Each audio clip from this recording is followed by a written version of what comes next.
Title: I dumped my husband for a hot girl summer, now he's gone forever. Chapter 1. The Man I Never Deserved. Ree was the kind of man who turned heads without trying. 6'2", built like he lived in the gym, because he did, and sharp as a razor in both mind and presence. When he walked into the startup where I worked, everything seemed to pause. He wasn't just attractive, he carried power like it was stitched into his skin. I was 23, fresh-faced, ambitious, but small in a world that felt far too big for me. He was 25 and already a consultant in high demand. I thought he was untouchable. But somehow he reached for me. He asked me out. I laughed in his face. But Ree never hesitated. "Why not?" he asked with a smirk. "You already caught my eye." And just like that, my life changed. We dated for 2 years and married for 4. 6 years of passion, laughter, security. He gave me everything I ever claimed to want. He was loyal, successful, fiercely attentive. He knew my favorite wine, remembered my little rituals, and made me feel like the most desired woman alive, especially behind closed doors. But somewhere along the line I stopped being grateful. My friends, most single, some in messy relationships, began planting seeds. "You're too young to be tied down. Girl, you've still got it, don't waste your best years. Isn't it boring being with the same man forever?" I laughed it off at first. But soon, their words found cracks in me I didn't even know existed. It started small. I stopped telling Ree when guys hit on me. Then I began deleting texts that felt a little too flirty. It was just attention, I told myself. Nothing physical. Nothing serious. I convinced myself I was just reclaiming a little freedom. Ree noticed, of course. He wasn't the jealous type, but he was observant. He asked me once, calm, gentle, if everything was okay. "I trust you," he said quietly. "I just want to know what's been different lately." And I snapped at him. Defensive. Accusing. I told him he was overthinking it. That nothing had changed.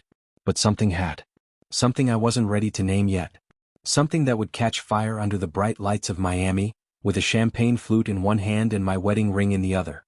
And by the time I realized how far I'd wandered, he had already stopped waiting for me to come back. Chapter 2.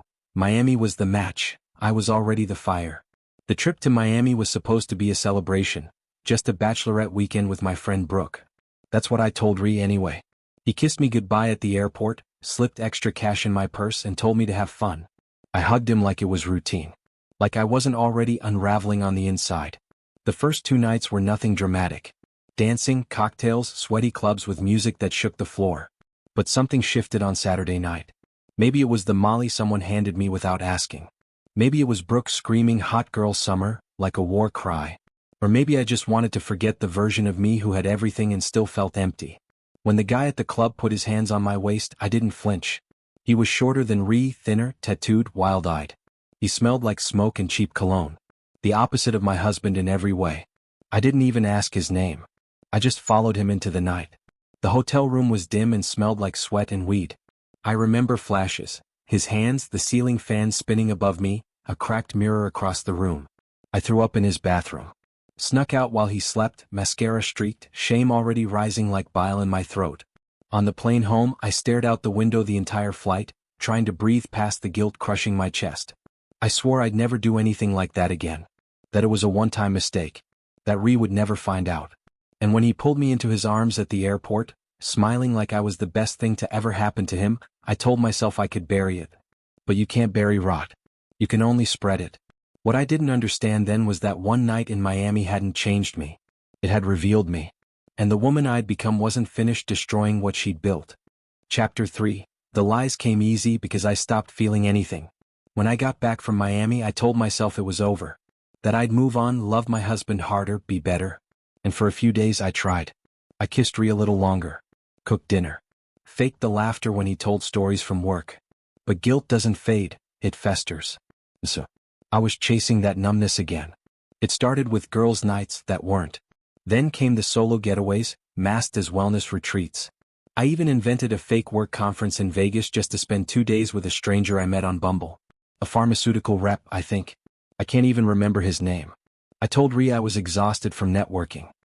He looked at me with those steady eyes, wrapped his arms around me and said, "I'm proud of you." I wanted to vomit. He was deep into a major acquisition. 70-hour weeks, back-to-back meetings, the kind of pressure that could break a lesser man. But Ree, he still made time for me. He still made time for us. And I was out there squandering it, turning my marriage into a costume I wore just to feel normal in between lies. My friends loved it. They lived for the stories. "You're living," they said. "You're finally alive." But I wasn't. I was decaying from the inside, smiling while I crumbled. I remember one night, coming home at 3 a.m. after another hookup. I walked in, heels in my hand, hair tangled, hoping Ree was asleep. He was. But the laptop on the coffee table was open. And in that moment, something icy slid down my spine. Not fear. Something worse. Recognition. Chapter 4. When the lights went on, so did the truth. It was a Thursday night. I came home from a fake work dinner, buzzed from red wine and the ego trip of another meaningless affair. I dropped my purse by the door, slipped off my coat and nearly jumped when I saw him. Ree was sitting in the living room, lights off, a single glass of whiskey in his hand. The laptop in front of him glowed like a spotlight in a dark theater. "Sit down," he said. Not angry. Just still. Dead still. I froze like a child caught sneaking in past curfew. I sat. My hands were shaking. On the screen, texts I thought I'd deleted. Hotel charges I never mentioned. Maps showing me at places I'd lied about. Dating profiles with fake names and my very real face. Even building security footage. I felt like I was watching someone else's crimes. But it was all me. I tried to lie. Then I tried to spin it. Then I tried to blame him, said he was too perfect, too absent, too busy. He let me speak. Let me twist the knife with every desperate excuse. When I was finally silent, Ree closed the laptop. He stood, set his whiskey down and walked to the hallway. "Divorce papers will be filed tomorrow," he said calmly. "You have 72 hours to leave." I couldn't breathe. I begged. Screamed. Promised to change. Threatened to hurt myself if he didn't listen. He didn't flinch. "I don't share. I never have." "You knew that when you married me," he said. "This is the consequence of your choices." Then he walked into his office, shut the door and didn't come out for 3 days. And when he did, he brought the movers. Chapter 5. Erased. The movers arrived on the dot, 72 hours after he said they would. Ree supervised it all like it was just another business operation. Efficient. Cold. Detached. He didn't yell, didn't curse. He didn't even look at me unless necessary. I tried everything: tears, seduction, threats, promises. I screamed that he was throwing away 4 years over a few mistakes. I begged for therapy. Closure. Something. He handed me an envelope with divorce papers, neatly stapled, tabs for where to sign. "More than fair," he said. "You know the prenup. You're entitled to nothing, but I'm giving you something anyway." I asked if he was serious. His voice didn't change. "My lawyer's contact is inside. All future communication goes through him." And then, that was it. He left our apartment and never came back. Not for closure, not for rage, not even for revenge. He just vanished. Every number I had was disconnected. His office had orders to block me. His gym? He changed locations. Even social media, gone. It was like he scrubbed me from his life. I hired a private investigator out of desperation. He sent me a single sentence: "Your husband anticipated this. All legal access points have been shut." Even our mutual friends disappeared. Turns out they weren't really mine. His colleagues' wives, women I thought were my friends, sent me messages full of disgust before blocking me. And the ones who pushed me into this? The ones who cheered me on through every betrayal? They got bored. When I cried about losing him, they rolled their eyes. "You wanted fun. You had fun. Why are you being dramatic?" But it wasn't drama. It was grief. It was realizing I'd destroyed something real, irreplaceable, for a series of empty nights and cheaper men. And the worst part wasn't that Ree left. It was that he made sure I'd never be able to find him again. Chapter 6. A lesson I'll carry forever. I thought hitting rock bottom would come with warning signs. Sirens. A crash. Something loud. But it was quiet. It was waking up in a studio apartment that smelled like cat pee and stale wine. It was scrolling through old wedding photos at 3 a.m., staring at a man who once looked at me like I hung the stars. It was sitting across from a therapist who didn't even try to hide her disappointment when I told her everything. I spiraled. Lost my job. Lost my so-called friends. Lost the identity I'd tied to being Ree's wife. Then came the Starbucks incident, when I ran into Paul, Ree's business partner. I begged for crumbs. How was he? Was he seeing someone? Was there even a chance? Paul looked at me like I was a stain on his suit. "You think a man like Ree stays single?" he scoffed. "He had options the minute your divorce was filed.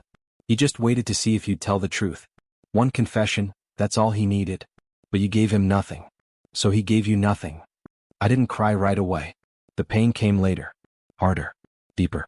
Knowing Ree knew from the start and still kissed me goodbye, still held me in bed, still waited for the truth, that broke something in me. The next time I saw Ree, I was in handcuffs. I'd flown to Denver, desperate, irrational. I found his building. Tried to get inside. And when security called the cops, he showed up, with a woman. She was stunning. Graceful. The kind of woman who didn't need to scream to command a room. And the way he touched her, it was instinct. Familiar. I begged him to talk. Just 5 minutes. He gave me 30 seconds. You never understood your worth to me, he said. So you acted worthless. And now you are. To me, you're nothing. The police took me away. And returned back toward the elevator like I was no more than background noise. It took time. Therapy. Tears. Silence. I moved home. Got a modest job. Stopped dating. I needed to sit with the wreckage I caused and feel it fully. Months later, I saw him again by accident. A restaurant in Denver. He looked happy. Light. Like a man who'd let go of a storm. He saw me. I approached, cautious. Congratulated him on his engagement. He nodded. I'm glad you're doing better. Take care of yourself. That was all. And yet, it was everything. Because that's when I knew I wasn't his villain anymore. I wasn't anything. And maybe that's exactly what I needed to become before I could start building a life that meant something again. Not to win him back. Not to undo the past. But to become someone I wouldn't run from in the mirror.